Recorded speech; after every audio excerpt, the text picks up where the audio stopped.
The views expressed on the Final Straw Radio do not necessarily reflect those of Asheville FM, Friends of Community Radio, or any of the affiliate radio stations airing this show. You're listening to WSFM-LP 103.3 in Asheville, North Carolina. This is The Final Straw, and I'm Bursa Goodness. The show can also be heard on KWTF in Bodega Bay, California, KOWA-LP in Olympia, Washington, and WCRS in Columbus, Ohio. The show will later be archived at thefinalstrawradio.noblogs.org. You can also find us on iTunes, and you can email us with questions or suggestions at thefinalstrawradio@riseup.net. Also, if you're interested in rebroadcasting any episode or segment, feel free to do so. Just send us an email so that we know that you're out there. If you care to, you can send us letters at The Final Straw, care of Asheville FM, 864 Haywood Road, Asheville, North Carolina, 28806. The show is brought to you by Firestorm Books and Coffee. Located at 610 Haywood Road, Firestorm Books and Coffee is a worker-owned cooperative in Asheville specializing in offbeat, underground, and independent literature. You can find a sample of Firestorm's catalog of books and zines, plus a full calendar of events at their website firestorm.coop.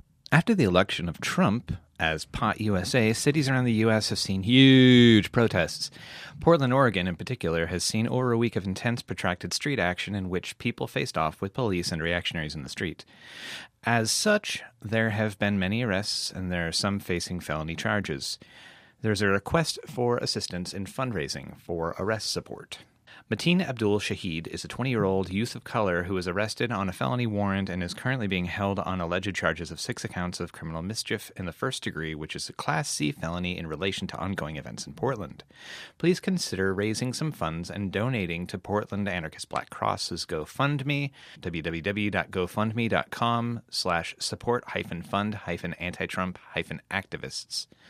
This is a great time to start developing regular fundraising strategies to support resistance and to up our games. For ideas on Solly parties you could hold to fundraise and where you can raise awareness, drop us an email at thefinalstrawradio@riseup.net or check out fundraising needs at itsgoingdown.org. Welcome to the podcast version of this week's show, which is a conversation with 2 Asheville anarchists named May and Julie about current events right now, this idea of a general strike, their thoughts, and where to go from here. Please be advised, I guess, that there are some swear words in this episode. If you hate that, we can figure something out. Enjoy. But first, here's some words from anarchist prisoner Shon Swain. What you say, what you say, what you say, what? We're caught like a wall! I'd like to share with you a recent event here at Warren Corruptional that just might demonstrate in full living color just how mentally ill these wackadoodle fascists are. This event involves 3 prisoners, Collins, Rammel, and Raypole, one of whom lived in the honor block, and 2 of whom had received a security decrease at the time that this happened, and they were only waiting to transfer to lower security. Now Collins, Rammel, and Raypole are the women's bathroom 3. So here's what happened. On October 5th, the 3 prisoners had visits. Their female visitors all used the bathroom. While in the bathroom, their visitors put things in the trash. That's it. What they didn't know is that the prison investigator, Marty Jones, had placed a hidden camera in the women's bathroom. Jones, whose nickname is Bow Chicka Wow Wow, reminiscent of the guitar lick in the porno background music, claims he was granted permission to install a camera in the women's bathroom. Of course, what investigator Bow Chicka Wow Wow Jones doesn't mention is that he got permission to install the hidden camera in the visiting room in the women's bathroom from the captain of his bowling team. That permission notwithstanding, Bow Chicka Wow Wow Jones didn't bother asking a judge, as the law requires, and he didn't turn over the footage to the judge before viewing it, as the law requires. That means Bow Chicka Wow Wow Jones committed a felony by watching women use the bathroom in Warren Corruptional's visitation. According to the conduct reports issued against the 3 prisoners, their visitors were observed placing what he terms packages into the trash can. Of course, Bow Chicka Wow Wow didn't view the video until the following day, so he didn't recover whatever was put into the trash. So he has no clue what it was. But that didn't stop him from concluding that it wasn't used maxi pads, but was instead. This call is originating from an Ohio correctional facility and may be recorded and monitored. but was, instead, drugs. Bao Chicka Wow Wow doesn't reveal how he can conclude that packages he didn't recover are drugs, and he doesn't describe how the 3 male prisoners planned to get the packages of drugs out of the trash in the women's bathroom. By the conduct reports, the 3 prisoners did nothing at all. While accused of attempting to procure drugs, there's no description of any conduct at all, indicating that Collins, Ramel, or Raypole broke any rules in any way. They went to a visit, sat through the visitation, and then went back to their cells.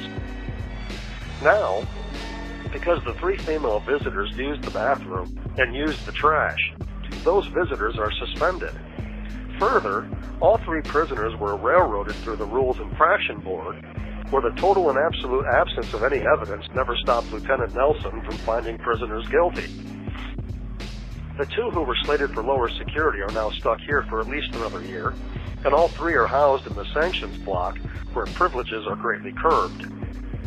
All of this, not to beat a dead horse here, without recovering whatever went into the trash, and without any idea where it went, and without any theory as to how the 3 prisoners intended to get the unknown items from the trash. But I think the most disturbing thing about all of this is that creepo fascists who run Ohio's prisons have given themselves permission to put hidden cameras in the women's bathroom, contrary to existing laws, and on the basis of some ridiculous pretext that anything tossed into a trash can is drugs. So on this pretext, how many female visitors have been secretly recorded on video using the bathroom? If female visitors coming to see me use the bathroom and place trash in the trash can, which is where it goes, is Bao Chicka Wow Wow Jones going to decide they are drug pushers and exile them for life?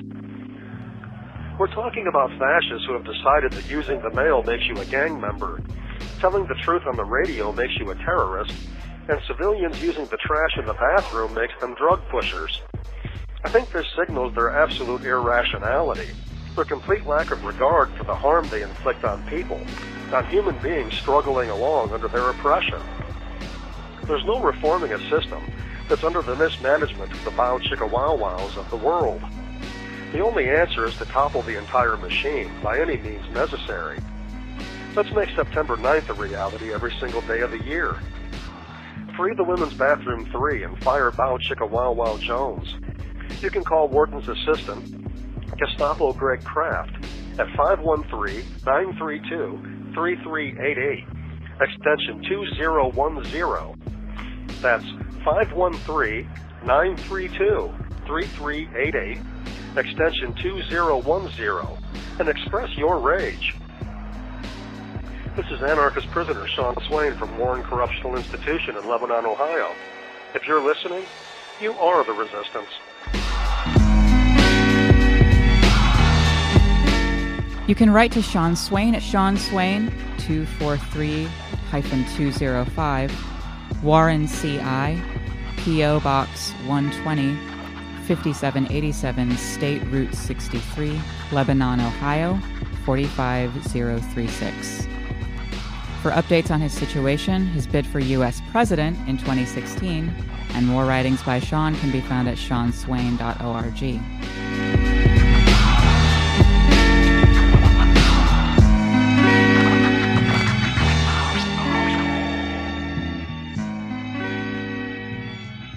Thank you both so much for coming to the studio and talking with me about this stuff at this time.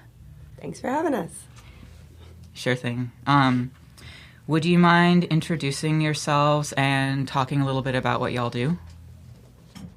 Well, my name is Julie, and I guess what I do. Well, in terms of the kind of anarchist-affiliated work that I'm involved in Asheville, I work with the Prison Books Project.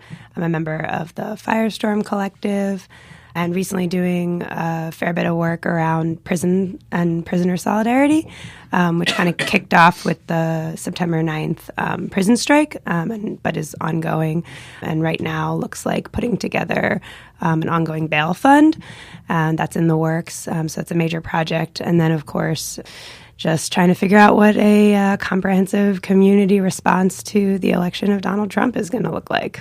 My name is May. I'm part of the Firestorm Collective that operates Firestorm Books and Coffee. Who underwrites this show? Oh! Yeah. It's a conflict of interest. Well, gosh darn it. So that takes up a lot of my time, and I kind of try to organize small projects here and there when I can. Mostly I just post on social media a lot. But some people like it. I like it. What is your opinion as somebody who interfaces with social media about, like, what social media is doing to stuff right now? If that's a question that makes any sense at all. It partially makes sense if I'm understanding what you're asking correctly. I think that it is fully understandable for if anyone wants to just totally disengage with it. Mm-hmm. But at the same time, it's how a lot of people do communicate, and whether they're repeating the same old ideas that they have or they're getting new ideas, it seems like valuable for me at least to say these things somewhere, because that's a place where I do have a platform, versus someone that has, like I can't get up on a literal soapbox these days, although I would if someone had one. Yeah. So that's kind of getting a lot of people to maybe interact with material that they wouldn't otherwise interact with. And it's not necessarily like the most earth-shattering or glamorous thing, but I kind of feel like I don't want to step away because someone needs to say something. Yeah. Julie, do you feel like talking about the article that you wrote at all? Sure. Yeah, I was thinking when you asked the question about social media, I was thinking I'm like the opposite. I engage a little bit on social media, but not very much. I prefer to kind of collect my thoughts in a maybe like a more formal setting or way. So I wrote an article actually a number of weeks before the election, although ultimately I didn't end up posting it up online on Medium until a few days before the election. And it was called, the title is Trump is What Democracy Looks Like, which is kind of like a dig at some of the like activist rhetoric and protest chant language, because as an anarchist, like I have a critique of democracy. So it was kind of a dig at that. And basically I guess the gist of the article was to point out kind of the inherent contradictions and limitations of democratic political doctrine, which are always present, but I think in this particular election cycle were like really prominent and perhaps more obvious to people who aren't even necessarily anti-statist, because you had kind of for the, I don't know, maybe first time in all of American politics, but certainly in very recent history, openly authoritarian rhetoric. We've definitely had like racist rhetoric and misogynist rhetoric and homophobic and transphobic and classist rhetoric pretty consistently, usually more toned down, more coded, but that's been pretty consistent. But the authoritarian streak was something that felt new. And because authoritarianism is seen to be like in direct counterpoint to democracy, it was really interesting to see like a candidate progressing through. Not until after the article was posted did we even know that it was going to be to the end, but progressing through who was espousing that ideology and actually that not really seeming to bother people. And the people who it was bothering were people who I would consider like Democrats or progressives or liberals. And it seemed interesting to me that the very people who he would alienate the most with that kind of rhetoric, it was their adherence to those democratic ideals that would actually ultimately prevent them from speaking out against him if he actually did become the president. Yeah. Which, I mean, I'm sure we'll get into this in the rest of the interview, but that ultimately is what we've seen happen, is a lot of complacency, I think.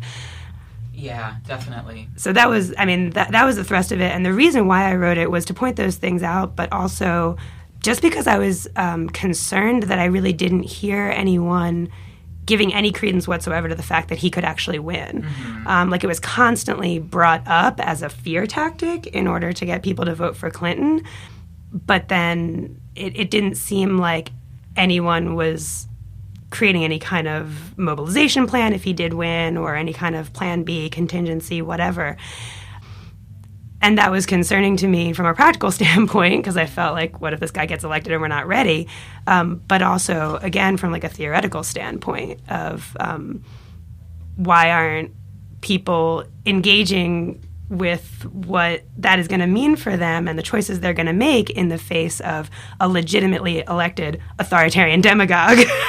So I kind of concluded that the reason that people weren't doing that, thinking into the future, was because they simply did not want to actually confront those contradictions. It was more comfortable to actually put themselves and the people in the country in danger of being governed by someone like this. It was more comfortable to have that potential than to confront the internal contradictions of democracy. Yeah. And I remember talking with you about this as you were writing it, but and you expressed that anarchists are not who you wrote this article for. Who is your intended audience, and have you gotten any feedback after the election on the article? Yeah, actually, that's a good question. Yeah, the intended audience is not anarchists in the sense that I think, anarchists will probably already kind of agree with the general gist of it. And I should give out a shout out to Crime Think podcast, because it was after listening to their democracy, their 2 episodes about democracy, that got my wheels turning on this. Definitely helped me clarify a lot of my thoughts around a critique of democracy. So in that sense, it's definitely part of an anarchist theory. But the audience was kind of for, again, these liberals, progressive Democrats, not really to persuade them. I'll be honest, it started off and there were drafts of it that were far more snarky and mean-spirited. I'm not naive enough to believe that I can convince, Democrats and liberals to abandon democracy for a more conflictual or anti-status position. But I do hope that, my hope was that by articulating what these contradictions looked like to me, and by kind of, there is not really a call to action, but near the end there is a kind of so this is on us / this is on you guys who are voting and who are voters, to kind of pick up the pieces if this is what happens. So yeah, that was kind of the hope, was that honestly, by the time I posted it, I was just well, I spent a lot of time writing this thing, and I don't want no one to read it, so Hillary Clinton's going to be president and it'll be irrelevant, but whatever, my parents will be you're a good writer, which was some of the feedback that I got. Thanks, Mom and Dad. But, so it really wasn't even necessarily to galvanize people after the election, because I wasn't even thinking it was going to go that way. But I have gotten a lot of feedback. But yeah, so I was hoping that even if that was the case, people would still, it would kind of give people a moment of pause about reflecting on their own, kind of ideology and where that might bring them / us. So the feedback that I have gotten once the election did happen was that it was, kind of freakishly prescient and kind of creeping people out. So I haven't honestly gotten much critical feedback in the sense of the kind that I would want, which would be poking at or pulling at some of my ideas and being hey, but did you think about this? It'd be nice to have more of a dialogue around it, honestly, but I haven't.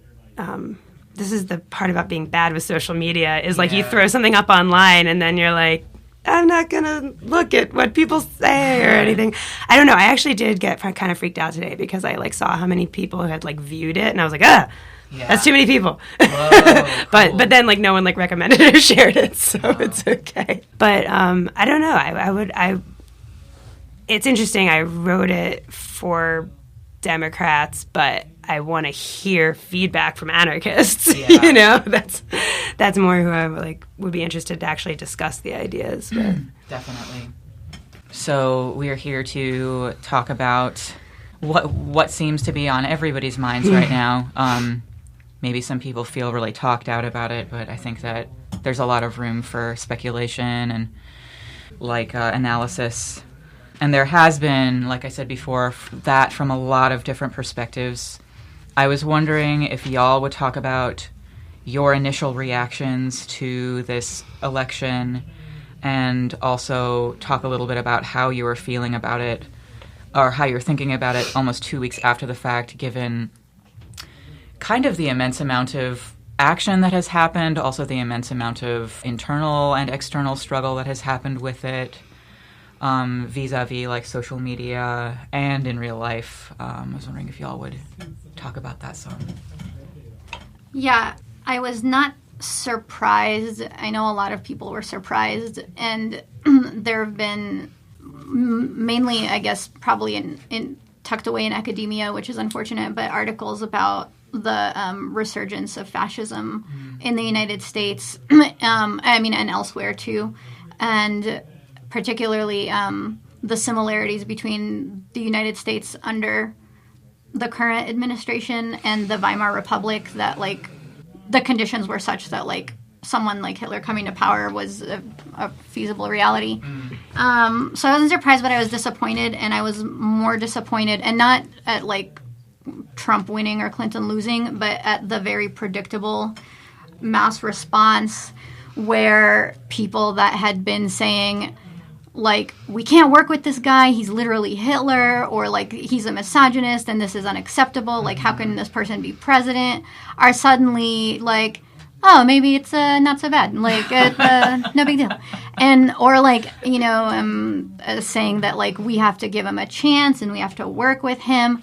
And there's actually there was a New York Times article from 1922 where they wrote, several reliable, well-informed sources confirmed the idea that Hitler's anti-Semitism was not so genuine or violent as it sounded. Oh no! And there was some elsewhere where and it was in one of the local Facebook groups. People were talking about how we needed to mobilize because this is kind of horrifying, and someone said that they weren't going to get too paranoid because there weren't whatever death camps and stuff. I don't know what you think, prisons and deportation centers are, but that's fine. And if there were to be an American Kristallnacht, that would be the time to get out into the streets. And there were 5 years of anti-Semitic legislation leading up to Kristallnacht, and that was before the outbreak of World War II even. So I'm mostly just furious at people who have constantly we have to learn from history, not let history repeat itself. There's a Holocaust museum in Washington D.C. and suddenly this is fine. Anyone that's ever said that they would go back in time and shoot baby Hitler and are saying that they're going to work with Donald Trump now is a hypocrite. Maybe never again means maybe in 60 years. We have this intense amount of historical myopia, and I think that mass media and liberal media in general is using this as a platform to be the racist, sexist, classist, misogynist, machine that it is, being poor white people voted for Donald Trump or whatever the fuck, and and we have to listen to their voices. We can't forget about them. They're ignored. They're forgotten. Yeah, and how rhetoric has devolved in some circles to peace policey kind of talk and stuff like that, and as a way to denigrate militant tactics. And to be oh no, we just need to have love. We need to have a unity rally. We need to have love trumps hate, which I fucking hate that chant, by the way. It's a really poor play on words, and anyone who's listening to this should consider just not using it at all, in my opinion. I think I would just add to that I think there is also this aspect of American exceptionalism that is part and parcel of all of are issues mobilizing and the roadblocks that get thrown up by kind of like progressives and liberals who want to critique the system but don't want to fundamentally question why that system is the way it is in the first place, and really just don't have an analysis of power. And so there is this sense, I think, that it's just like people can't conceive, even though everything that May just said is like completely spot on, people don't think it can happen here, even though, again, like you said, it's already happening here to certain groups of people. Definitely. Who are invisible. And what were you going to say something? Oh, yeah. I think I just wanted to add, too, that on a personal level, it's like very, it's been very anxiety-inducing because my family's not from the United States. And on the one hand, like, I don't have an accent and stuff, but my parents do. And I feel like historically, when there's like this level of like threat, that the circles of who is impacted spread wider and wider. And so, and you just don't know who is like, I don't know, just driving down the street, I'm like, is that cop now going to be extra empowered to hurt or kill somebody? Mm-hmm. Like, I don't know. I just don't know. And that's horrifying. And suicide rates have gone up. Calls to crisis lines have gone up. And the fact that that's kind of being ignored, like, why, like, love and unity needs to be with those people that are, like, hurting and scared because they're going to be impacted on some level. I mean, that includes us for sure. And not the oppressor. That's very upsetting. And then I see a lot of people that don't know what to do and are like, well, we better organize for midterm elections, or like, well, in 4 years from now. And I'm like, that is how you got here.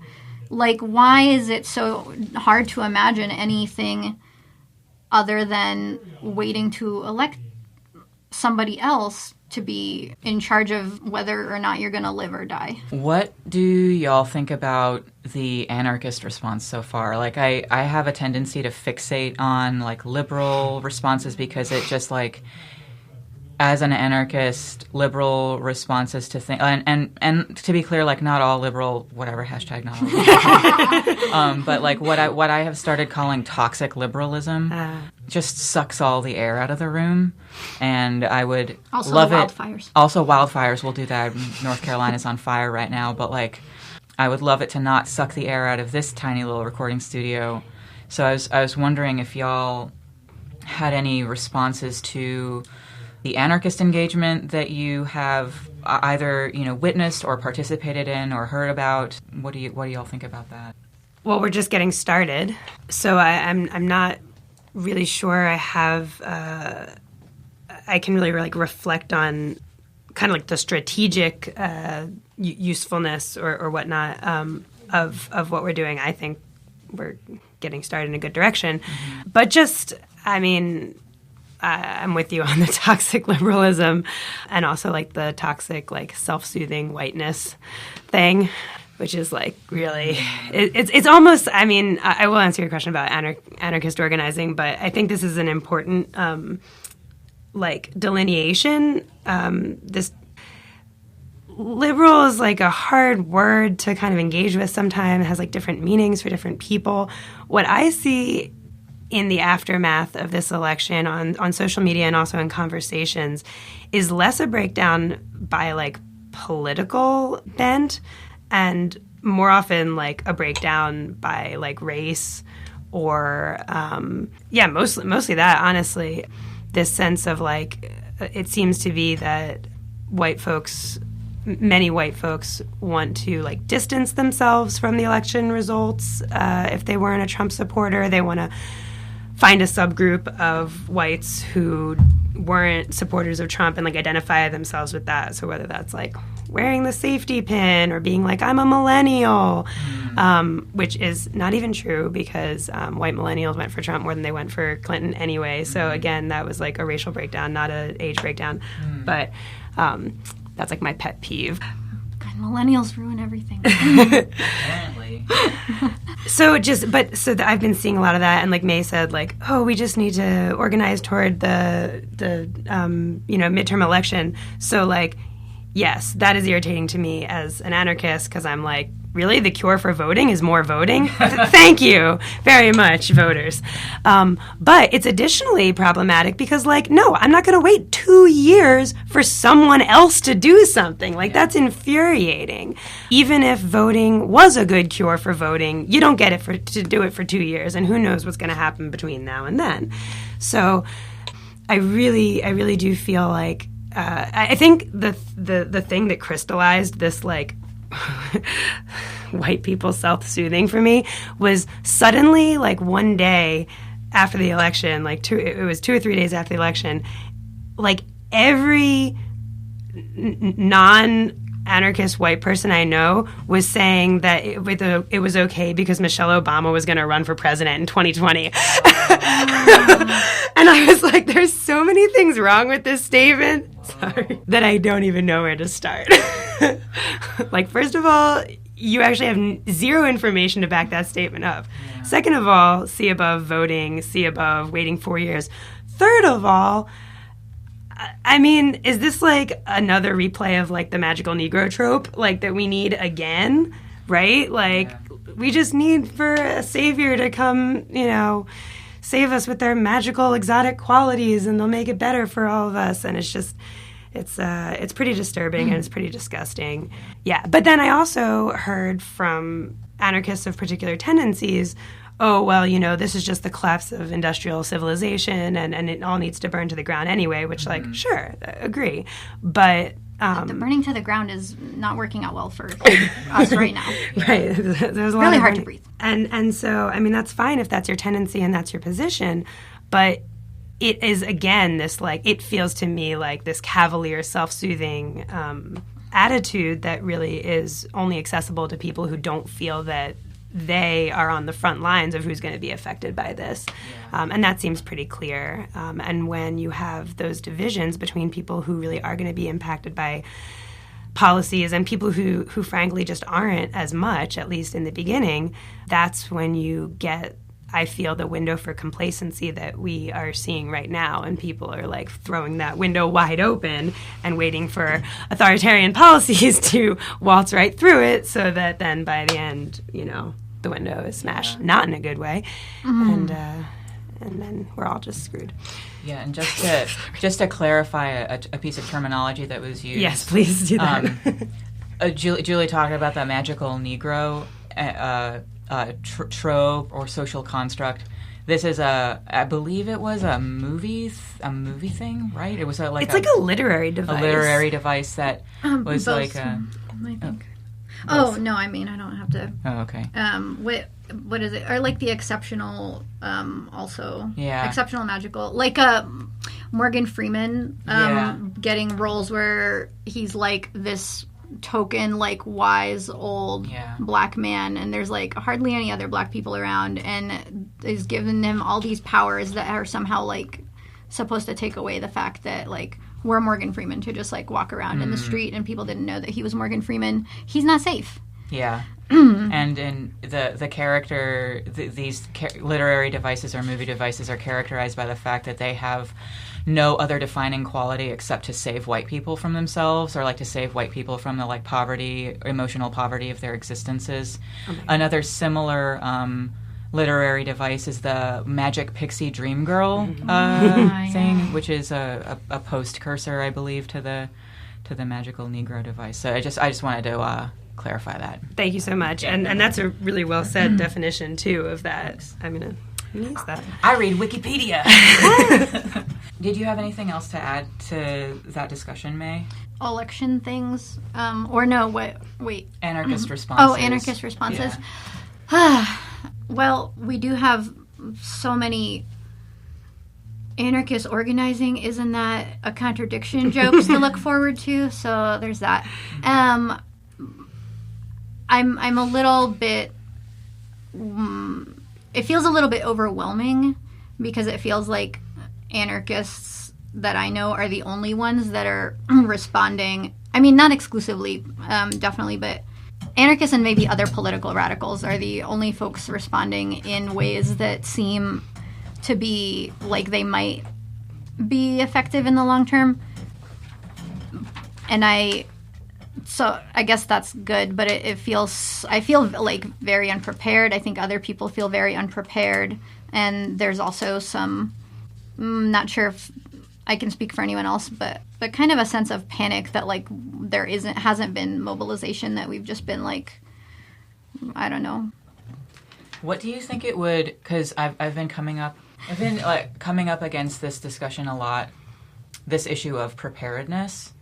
What do you think it would take to like feel prepared for this, or like to be prepared for this? You know? It's a really big question. But I think that there's a lot of issues kind of internal to like various communities that I'm aware of, and the fact that it's been such a struggle to address racism and misogyny and kind of like class elitism within like the radical left is really hard, because I'm still like seeing people saying more eruditely worded, but along the same lines of like no war but class war, and it's like, no, that's not how it fucking works. Like, sorry, class war. I mean, I'm for it, just not exclusively. Yeah. So that feels really hard, and also just not having the same strength in numbers and militancy as I've seen in like anarchist responses to crises in Europe, which like again still really challenging, but it just feels a lot like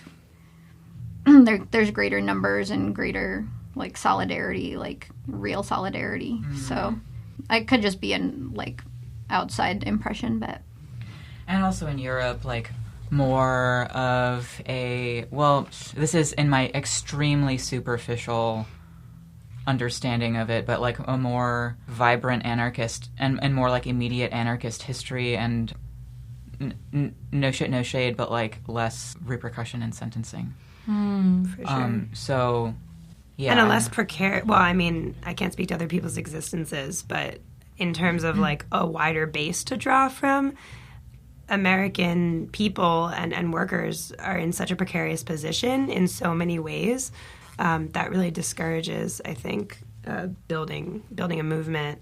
And I was just reading about this in a recent book, this idea of like kind of the inheritance of like now like 30 years of neoliberalism, 20, 30 years of neoliberalism has been to create so much powerlessness that it's really like incapacitated people's ability to even conceive of what struggle and resistance look like. And I feel like I'm seeing that so much with the reaction of so many people, of just not even knowing what like a terrain of struggle would be. So, I mean, one of the questions you asked was about the anarchist organizing, and one of the things that, you know, I've heard and gotten excited about was this idea of a general strike. But I'm excited about seeing where it goes, but at the same time, I have felt kind of hopeless about it, because I know that the conversations I have with people who aren't necessarily already like politicized, people are going to look at me like I have three heads. Like, yeah, I don't like Donald Trump, but what does my job have to do with it? Yeah. And I think, you know, for folks who maybe have a more robust political history to draw from and a like present culture, like political culture, which I think does exist perhaps more strongly in Europe, the link between the way that power is like a thread that runs through like politics to workplaces to social relationships is more apparent to people. So I've been thinking a lot about how to try to explain to people why a strike tactic would be relevant to protesting a political administration. Yeah. And even for me, it's like a little like, okay, wait, why? I have to think about it. But I also feel strongly that, and basically it's like the ability to disrupt. Yeah. You know, it's where you show that you have power So that's one tactic. And it's like a tool we have, like the tool of refusal. I think is a pretty potent one, or it can be. Mm-hmm. So, right after my thing about liberals that I said earlier, I would I have that question about liberals that I sent to y'all, which was, in any situation like this, what seems to come up pretty frequently for anarchists is engagement with, quote, liberals or toxic liberals, perhaps, trying to inject messages of hope and love, which pretty much, like, from an anarchist, or from my anarchist perspective, I guess, pretty much only serves to dilute and mischaracterize anarchist strategy. What is your opinion on engagement with liberals? Is ignoring them a useful tactic, in your opinion? And is there any room for useful engagement with folks? So that's a question I've been thinking about a lot, because it's something that was discussed recently among friends, and I think that there's what I've seen from my interactions with people that I know is that because the of the hegemonic nature of like neoliberal ideology and of the like weird capitalist party structure where there's never even the option. It's kind of just like the liberals or the conservatives, and there's no, like, sometimes arguing about things like healthcare reform, being against it, not like because I don't think people should have healthcare, but because like health insurance is not care, first of all, like all kinds of things, and people would just immediately kind of lash out about like, why don't you want people to have the thing? Like, I have diabetes and now I can have insurance. And I'm like, I can't afford my copays because I'm poor. But there's also people like in that framework that are left of liberal and just like haven't maybe done as much reading or haven't had a kind of like exposure to some radical ideas. And I think that us like expecting people to come to anarchism like on their own is counterproductive, and that when you look at the history of anarchism in the United States and when it was like at its most vibrant, possibly people were doing speaking tours and making newspaper headlines, and like not everyone wants to be in that position for sure, but the fact that there was that kind of visibility for these like alternative politics to the mainstream was, we don't have that now. We have to make our own media, and we do that, and that's still like not reaching out. And so if there's folks that are open to like hearing these ideas, like a lot of times people want to know like, oh, when did you like really become a radical or whatever? So there's always that moment. It's not like, you come out of the womb or whatever and you're like, fuck cops. I mean, maybe, but so I think there's room for engagement with people that are open to it. And I've had people, respond positively to things that I've said, and that makes it kind of feel like worth engaging. But on the other hand, there's people that are gonna like keep insisting that if you hate fascism and you want to like defend yourself and fight back and like take the initiative instead of just waiting, then you also are just as bad, because I don't really understand why there's no, well, I guess there, like Julie said earlier, there's no power analysis, and assuming that all forms of violence are the same. And also that violence is only like a particular kind of violence. There's no look at structural violence, like the violence of not saying anything and letting, being complicit in things is not discussed. So yeah, it depends, basically. And also if you don't have the energy for it, I don't think anyone needs to like put themselves on that horrible treadmill of arguing with somebody that's not down to listen. Yeah. I actually feel pretty excited for partnerships and collaborations and working together with a lot of different groups of people. I mean, I have no interest in creating space for just more hand-wringing. I mean, that's not even action, So it's one thing to, like, go to a street protest and have people with signs and chanting things that don't represent your political position at all, and maybe kind of the nature of liberal that you're talking about. And there's always going to be those people, and that's fine. I mean, I guess I prefer that they're at least out in the streets than the people who are like, well, I guess he's just the president. There's nothing we can do. But beyond that, as we actually get into the real mobilization against the policies that he's putting forward, I think that there's going to be tactics that are very clearly marked by not necessarily that the people who are doing them are like card-carrying anarchists or whatever, but I think that there's like some hallmarks of what are considered like anarchist tactics of self-defense, community defense, autonomy, direct action. So making sure that people in your community know how to do abortions or healthcare when those things aren't available, or if those like reproductive health is threatened, things like that. So just making sure that the skills are present in your community to meet the needs of your community, right? Like that feels very much like something that I associate with like an anarchist tendency.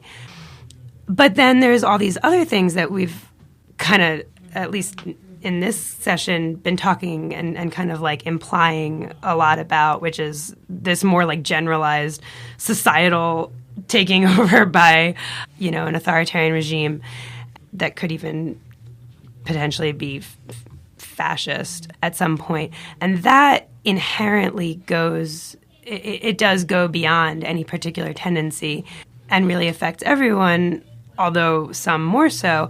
And I think that what's going to be exciting is working with people and maybe stretching ourselves to set aside some of our knee-jerk reactions as anarchists. It'll be necessary. I mean, for instance, just to get like specific, like an example is this question about sanctuary cities. So you've seen across the country mayors of larger cities, LA, Chicago, New York, Seattle, coming out very strongly against this idea of secure communities, which is the program by which, ICE collaborates with local level law enforcement to drive deportations and detentions for immigrants. So you see these mayors coming out against that and proclaiming that their cities, which are currently sanctuary cities, so cities that don't fall under the purview of that program or have resisted that program, will continue to resist that program, even under a more repressive and aggressive regime. And that's great that they're doing that. So, but one of the kind of arguments that they make whenever they talk about sanctuary cities is explicitly that the reason that those administrations support being sanctuary cities is because it allows law enforcement to build trust in the community. One of the reasons, like one of the most popular arguments against having secure communities is that it prevents law enforcement from being called, like because people are scared that they're going to get ICE involved. So you often have people being like, the police chief comes out and says, we don't want people not to call us. We want people to call us. And if we have secure communities, then people won't call us. And so it is very likely that we'll be hearing that kind of argumentation as we go forward, and as people inevitably in Asheville and beyond call for more local level kinds of commitments to resisting collaboration with ICE. And as an anarchist, that obviously is not my priority to build trust within communities when it comes to collaboration. To law enforcement. But at the same time, community self-determination, and if that's the line of argumentation that people want to use because either they believe it or they just think it's the best way to get the policy they need in place to protect their communities, I think that we can have conversations as individuals and as fellow activists and things about whether we agree with that or not. But I don't think that like sitting around rolling our eyes at the rally is like a good idea. Like if you don't want to hear that rhetoric, just sit that one out maybe, and decide whether the larger goal of like preventing mass deportations is more important than like offending your anarchist sensibilities or whatnot. And also I think that the critiques of things like law enforcement that doesn't just exist in the anarchist community, or it doesn't just exist in like the non-immigrant anarchist community or whatnot. Like there are plenty of critiques of law enforcement that come from within those communities, and it's way more productive of a conversation to have the critiques of law enforcement come from within the community and be like, hey, you know, actually law enforcement is not that great. These are the ways that law enforcement hurt our communities, and we definitely don't want ICE involved, but we also don't want to make, you know, our communities like a haven for policing either. And those conversations will be more productive when they're coming from within those communities than like anarchists who are not necessarily as affected on the front lines of an issue like that are like, oh, well, I wanted to work with this like rad group until I heard them like talking about the police or whatever, you know. Yeah. Are you suggesting that we like bend somewhat, like be somewhat more willing to like work outside of our, I hesitate to say comfort zone, but like our politically ideological zone, or is that what you might be advocating for? I'm not suggesting that any individual does anything that they don't feel comfortable with, but I think that if, I guess, as we enter into this work, just being aware that, like, when you are working with people who don't identify as anarchists, you're going to hear some things and you're going to encounter ideas that are not necessarily in line with yours, and it would probably be a responsible thing ahead of time to think about the ways in which you're going to enter into dialogue with people that you disagree with, or, you know, what kinds of actions you are or aren't comfortable with, and just like do that work, that thought work, you know. I also want to add that depending on what the goal is, like if there's a common goal, which is protecting people from deportation, like, yeah, the cops are going to be like, yeah, people should, if this happens, like, people should be, like, free to call us if there's an issue. But I don't see any reason why the work can't be happening, like, to both establish, no, maybe not establish, like, end a relationship with ICE and while at the same time, like, continuing to build alternatives to policing. And, like, if there's people in that group that are like, well, this is the group that's doing something, so this is why I'm here. Like, I personally, just because of it's what I do for work, like, I will always recommend readings and post things. So there's really great critiques of, like, community policing, which is a big in favor a lot of places now, even like about how even that concept just expands the reach of law enforcement and like the scope of the criminal justice in air quotes system. So I think that being absent from those groups altogether means that people don't get to hear alternatives and don't get to hear a critique of their own like engagement, and that if you are in that situation and you decide that you like really cannot work with these people, that's totally, you know, like someone's choice to make. But to stick to a really hard line, I guess it makes me wonder, like, if what's important to you is like being like the best anarchist, or like living by a code of morals and ethics that like matters to you. And I would rather like prevent people from being deported than like win anarchist points. Yeah. Ditto. For well sure. said. Which is kind of why I was distinguishing between like liberalism versus toxic liberalism. Like the people who for example use the rhetoric of hate. What are they talking about when they talk about hate? Like, what are they talking about when they talk about violence? You know, what are they talking about when they talk about this, that, or the other, like low voter turnout or millennials or whatever the fuck? All these things have become such like strong buzzwords for like, or you know, strong stand-ins for other words or for other concept. Yeah, and I think that there's a huge like discrepancy between those who would seek to ideologically annihilate any tactic that isn't their own, and those who seek to like prevent deportations, not by any means necessary, or to like.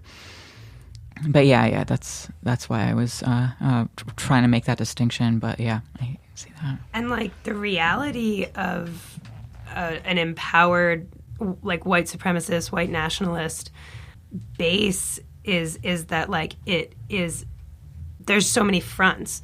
Like every institution is open to, I mean, it already is. Like that's the thing, is this is all on a continuum, right? Like we haven't been living in some golden age utopia up until the moment that Trump was elected, right? So so much of what we're seeing is only an intensification and a continuation of what's always been there. That's such a good point. And that, you know, that's just the way that that this country is. So I think we've developed a lot of strategies already that have been useful. I mean, most people, I think, who listen to the show probably know that under President Obama, you know, more people have been deported than under any other previous administration. So it would be quite shocking, frankly, if Trump is able to deport more people than Obama did. So this is on a continuum, and the reality of this, like, even more emboldened right, is that like schools were already seeing awful things happening in schools. We're seeing like trans women attacked in parks, all kinds of horrible things. So it really does feel like people just need to like plug in where they are with who they can. And that means like coworkers and people in just the people that you meet. And I don't believe in like only working with or talking to people who share your politics. And that will definitely not create any kind of like societal pushback to creeping fascism to only be doing that. So it's necessary, and it's actually, I think, exciting to think about all of the different kind of sites of engagement that we'll be working on. On the schools issue, it has been really cool. I get really kind of emotional about it to see also schools being sites of action, like in the DC area, which is where I grew up.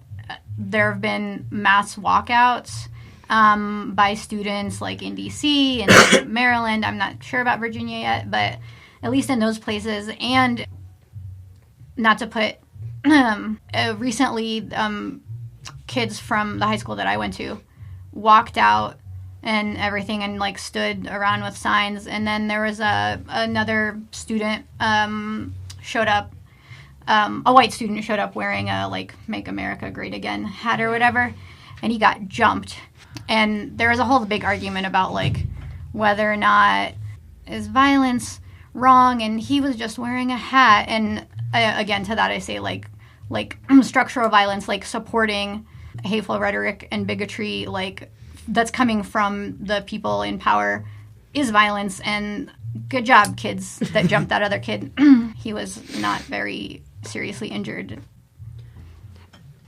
So like this is not to pick on you, but I think that's an example of a place where like so many of the parents, not just of the kid that got jumped, right, but like parents of the kids who probably did the jumping, were probably really upset about that, and we're totally like not on board with you know, kids taking their anger and frustration and frankly their trauma, their understandable trauma, out on this individual representative of that trauma, who was also like probably just some stupid kid.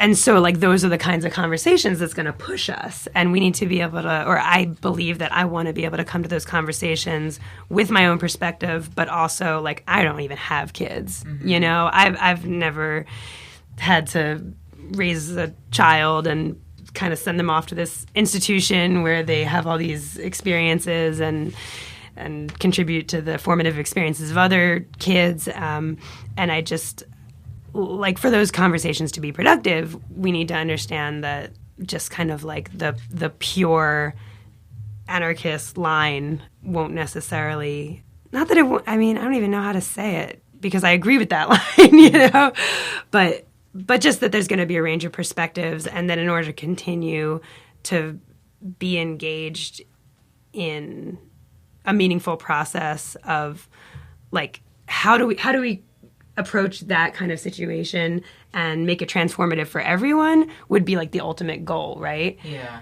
Like, and I don't know how to do that from scratch, but I would love to be able to like bring that perspective to like parents who are really upset and be like, hey, this, but also this, you know, and that's a challenge for everyone. Yeah. And the kids that were the students that were responsible for I hesitate to call it violence just because of the rhetoric. I guess the people that were like the jumpers in this case, being like students of color pushing back against this white kid, and it being from that area, like that is not like a poor rural kid. That is a middle class or higher white student. And the kind of like continued, even in like a very like pretty progressive area, the continued like marginalization of students of color is a serious issue. And so, I mean, I think that in an ideal world, none of this would be happening. But if moving forward, like, yeah, that could be a conversation and like having a transformative justice process where people can talk about like why having someone walk up with a Make America Great Again hat evokes that response, and like for that kids have to like practice some empathy and understand. I mean, I don't know if that would work, but yeah. But those are like the challenges ahead. For sure. And speaking of the pure anarchist line and the challenges ahead, I was maybe to expand on the question that was asked before. It's pretty telling to me how like many anarchists have been discussing like tactics and like calling for assemblies and having meetings and so forth. And it seems that like based on that tactically, a lot of people like within anarchism are on like pretty similar pages regarding like crisis mode or whatever. But that being said, is there anything like tactically or strategically are there things that aren't being discussed that you would like to see getting more play? I know it's super, super early days yet. That like it hasn't even been 2 weeks or something like that. I know. We're so like, why are we already? Yeah, but it's also been 30 years. It has also been 30. 30 years. What happened 30 years ago? Oh, maybe it was 40 in neoliberalism. Oh, I thought you meant like I'm 30. So oh, that's true. What am I waiting for? 30 years ago, anarchy was born. In the Soviet Union of all places. Well, in Asheville, I haven't heard. Actually, not just in Asheville. I think because Trump's rhetoric really focused super heavily on some specific groups that were like named, like Muslim folks and like undocumented folks. There's definitely been a lot of attention on how to provide like solidarity and support to those communities. Obviously, his anti-LGBT rhetoric has been so blatant that folks are definitely like gearing up to engage in self-defense and all different kinds of things. But this idea of him being kind of like the law and order candidate or president has kind of, not that it's slipped under the radar, but it's like more amorphous, right? And it's like clearly coded, to me, it's clearly coded language that is like targeted toward like Black folks.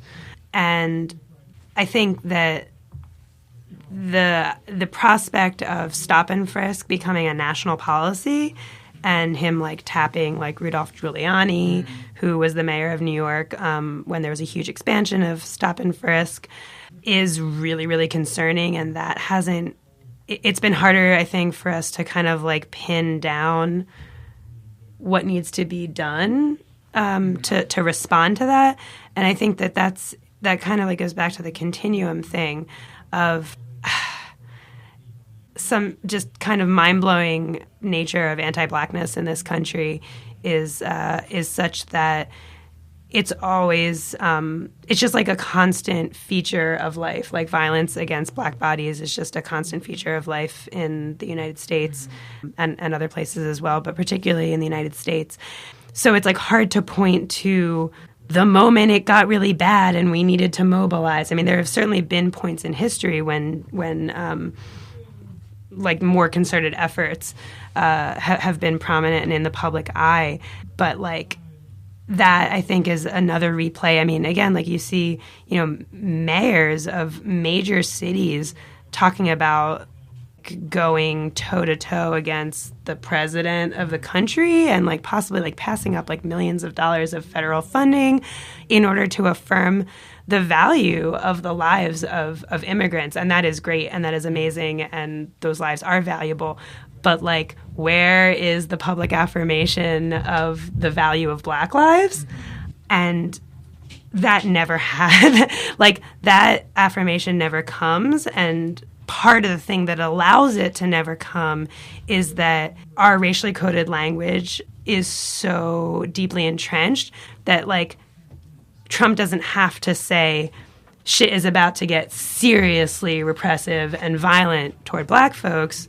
It's just understood and it's just expressed in so many ways that like then there isn't this moment where people can be like, well, this is how we're going to engage with like, a movement for Black lives. I mean, I guess that's like a quick way of saying it is like we need to perhaps be more concertedly like engaging with the movement for Black lives, which is expressed in many venues, not just like Black Lives Matter or whatnot, but that's like a platform that I think we could and should be talking more about, not just like a narrow issue of like cop watch. Like I've heard people be like, oh, we need to set up a cop watch, which like, sure, definitely watch the cops. But that is, again, it's like, oh, we need cop watch. That's not, we need to show up for a movement for Black lives because this is a moment of intensification of violence and repression against Black people. And we didn't have to have a speech where Trump said, like he said, like, Mexicans are rapists and murderers. And so everyone was like, oh, we need to, like, support Mexican folks and undocumented folks. Or, like, he said all these horrible things about women. And so we need to, like, affirm that women matter. There was no moment to be like, okay, we need to affirm that Black lives matter. So I would like to see us talking more about that. And it's been interesting to me, just to respond really quickly, if I can, like, to see the ways in which we have been and are like prepared for this broad sort of eventuality. Like, for example, with all of the anti-prison and Afro-pessimist and like anti-Blackness analysis that has been coming out, I think we're uniquely positioned, perhaps in all of history. And I don't really know all of history, so I couldn't really say that. But like maybe we're uniquely positioned right now to do something like that. Also within healthcare, like there are so many anarchist people and queer people and people of all races in healthcare right now, and have been preparing for that eventuality for like a decade or more. So I think that like the resources that we have and the resources that we have access to is really important to look at too. But yeah, I think that we just have to step up to that. We just have to fucking step up to it. Like they won't name it, so we have to name it. Yeah. I think something else I think this relates to what Julie said and what you've said as well, is that there's this perception, like, yes, things are intensifying and it's kind of like, oh, this is the nightmare world is like feels a little more real. But constantly being like having to defend and react rather than like taking initiative is something that, because like deportations have been happening and like violence against Black lives has been happening, and yes, there's definitely been actions taken, and then it kind of like, I don't know, it dies down. And on the one hand, I do understand that we're all struggling. Everyone that I know is coping with a lot. And I wonder how to move to a more offensive rather than defensive position. Like, that's something I would like to discuss, because if things die down and whatever happens, like if Trump goes and then something, well, then I don't even want to get into the vice president, but if Trump goes and then like Hillary Clinton's magically president, like are all the anarchists going to be like, cool, phew, I needed like a nap? And it's like, I do need a nap, but also I don't want that like kind of like the fire that's been lit to go out. Like, I think that it's really important to... Where are all the accelerationists, by the way? I haven't really seen a whole lot of those folks yet, and your time is now. So just getting a little bit more, not aggressive, but putting things forward, and like just understanding that like the more that we act, like strength in numbers is a real thing, and like mutual aid and solidarity are like real things, and that we can be finding ways to support each other, hopefully,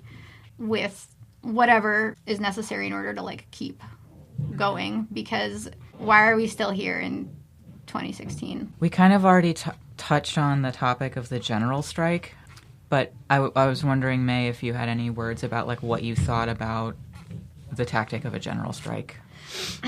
Yeah, I am so 1,000,000,000% for it. That number is not real, but neither is anything. And I think that what I really desperately want to see is that, like, I think that it's going to, strikes have been shown to be effective, and they're very dangerous, and that's why when people used to really go on strike back in the day, like, there were private guards hired, and, like, the National Guard was there, and people got killed, and that's scary, but people are already getting killed, so, like, what, you know, you can, like, take action and take a risk, or you could, like, do nothing, and you're still at risk, to be honest, if you're any kind of marginalized person. And so I really am excited about it, but I really hope that there can be some kind of effort to really talk to people about why the tactic is important, why it's effective, and to figure out how to kind of address the fear that prevents mass actions from occurring, which is that, you know, people sit to themselves and they're like, well, if like I go on strike, but no one else that I work with goes on strike, then I'm going to be, you know, like I could lose my job. Like I got to feed my kids. Lisa needs braces, you know, else. Or I just feel silly. Yeah. Like I'm the sucker. Yeah. And so, like, addressing that fear and figuring out a way, because, like, people participating at every level, like, from all kinds of demographics and stuff is going to be really vital to its success, and that's not possible if there's, like, a lack of trust that people are going to have your back, or, like, figure out how to deal with this thing in a way that, like, doesn't bring more harm to folks that are already experiencing harm. But I'm really excited by the potential. I hope that it's less disappointing than Obama. It's hopes and dreams. Yeah. May, can I ask you a follow-up question? And Adrian, you can answer this too. Oh my God. Day is night, up is down. The interviewee is upend the pyramid. Hierarchy for never. And, like, it's so great to hear someone, like, be so for the strike tactic, because I was totally, like, waning in my excitement because of all the things that you just mentioned, of just being like, no one else is going to do it, and they're not going to get it, and, like, so, I mean, that is really great to hear you be so excited about it, because it makes me re-excited about it, and I love the idea of having these conversations and strategizing ahead of time about how to make that case to people. I'm curious if you've given any thought to... People will probably ask, like, well, what's the demand? Like, usually in a strike, there's this idea of a demand that's trying to get met. And so I was just, like, wondering if y'all have ideas about that. Just silently hand them a copy of We Don't Make Demands and then pull up my bandana and run away. No, just kidding. Or, like, bag away, like, Homer Simpson into the bushes. No. I think that talking about I do agree with the idea that, like, making demands does kind of presuppose that there's people that can grant your wishes, and that I would like to see, you know, like, just people mobilizing because they give a shit, and then seeing the, like, possibility of strength in numbers, which we, like, really don't have. We're all kind of atomized and alienated. Thanks, late capitalism. And so that's part of it, but I know that it is going to come up. So I feel like whatever answer is going to be honest and will impact that particular person, because likely I'm going to be more successful talking to people I know about it rather than, like, you know, some strange man or something. I'm sorry. It's okay, you can say man. I didn't mean to sound so disgusted. Man. Sorry. I'm so sorry. Someone I don't know. Men are people too. Okay. That's fine. I feel like I've alienated enough liberals by telling them that voting is wrong, so... and that Hillary Clinton is also a misogynist. Okay. I loved your post that was like, you wouldn't lift a finger to help me, like, not go to the camps. Fuck you. That was the best one. I mean, it's just I'm serious. They're terrifying. So right. So in terms of demands, I think that when talking about, I do want to be clear that getting rid of Trump is not the idea. Like, being like, we don't want Trump, we want Hillary. No. I mean, but if someone is gonna go on strike because that would be an outcome that would satisfy them, I'd just be like, all right, just come on out and we can figure it out later. And then tell people that, like, maybe rather than having a demand for a strike, that this is like taking direct action.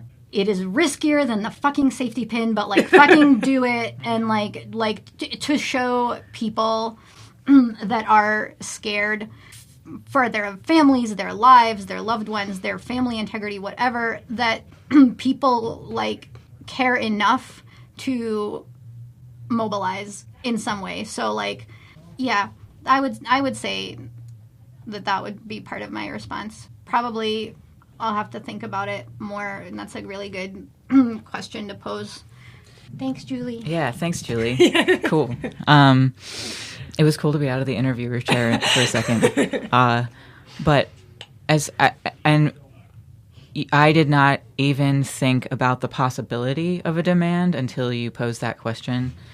But in the, like, 3 minutes that May was talking, I was like, my wheels were spinning a bit, and I think that, like, for me personally, like, if I am asked about demands, I probably will not really say much of anything except, like, it's not about demands. It's about, like, a refusal of the far right and a refusal of, you know, everything that has happened and everything that has been happening up until this point. Violence against, like, marginalized communities is not anything new. It is not a thing that's just started since, like, Tuesday the 8th or whatever the fuck date it was. Just like a refusal of the far right, a refusal of the alt-right employing a tactic that, like, I can employ, you know? And yeah, that's about what I'd say, which, like, won't really satisfy all that many people, but maybe will satisfy me. I'm, like, loving the word refusal right now. That word keeps, like, coming up for me a lot, just in my brain, like, total refusal. Yeah. I will say, like, in my thinking about it, I would also, like, say, actually, this isn't about demands, partially because, like, as May kind of showed, like, there isn't, even if we believed in making demands as a tactic, there's, like, no good demand for this because it's about electoral politics. Shon Swain. And now a word from Shon Swain. Yeah. I just want to say his numbers have probably been getting suppressed, and that's fucked up. Release the report. Yeah. but also because, like, how would we agree on a tactic? It would be impossible, and it would be besides the point. I feel like the message that I want to let people know about why a strike feels good is that it is a show of force, like a show of potential force and power that people have. And the idea is for us all to know what kind of collective energy we can harness and to show that collective energy, because the day that has been floated for the strike is the day of the inauguration. So it's obviously not like a preemptive action to get him to like step down or something. That doesn't seem to be the framing of it. It really is a message, right? And so I like the idea of people finding out for themselves and showing to others on the day that he gets sworn into office that, like, this is what we can do. This is probably only a fraction of what we can do because we're not actually out here striking for any actual particular specific fucked up thing that, oh, wait, these are so many swear words. How are we going to put this on the radio? No, it's cool. I'm going to censor y'all. Thank goodness. Sorry. You know now, an hour and 20 minutes into the interview, so. Thank goodness. Yeah. Better late than never. I am not voting for you ever. Yeah, like if we can get this unruly and like get a bunch of people to skip work and like, you know, damage productivity hopefully and like profits for a day just because you are like passing from the like amorphous gate from like citizen to like ruler. Imagine what we can do and what we can shut down when you've actually done something messed up that we want to try to prevent or reverse. Yeah. So it's like it's practice and it's basically a warning in my mind. For sure. Yeah, and like not to get too academic about it, but like from the perspective of like something like social psychology. Okay, there's a really good article a while ago about the psychology of school shootings and anti that, but and also school. They talked about protests and how there's someone that like if they saw a crowd that was doing something, they would be like motivated to join by the crowd, and then like the people that are in that crowd were maybe motivated by like people that were I don't know, yelling or something effectively, and those people were motivated by like one person throwing a brick through a window. And so on the one hand, not that like to put too much emphasis on like the fact that there needs to be like one that's like the initiator of the movement or whatever, but but that like building critical mass is how to also challenge this perception that we are like a bunch of like a powerless electorate and that all our options are shit and crap. Like, I don't really want to pull one of those levers. I would rather have, like, you know, real food, and if I have to take it, then that, yeah. Or that, like, all we can do is symbolic action. Yeah, yeah. And I will say this, too, that I think that it's important in terms of the strike to talk about how just people just staying home is definitely going to make a big difference, but also people taking their day off, hope the weather's nice, to maybe go outside for a walk, holding a sign, you know, something. Maybe go on a road trip if that's what you want. Yeah. DC is great. So many museums, which I hope will be closed.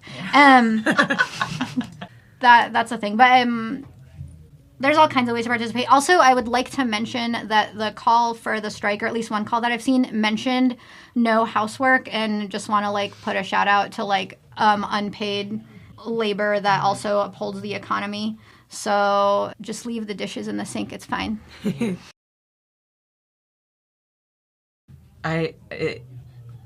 There's so many ways that we could go from there, but since we've been talking for so long, I might endeavor to wrap up the interview. And I only have two further questions, and those are like, do you have any words for listeners who are getting like more targeted since the election, or who maybe have been getting targeted and now they're the violence against them is like more sensationalized and more like spoken about. And do you have any words for them?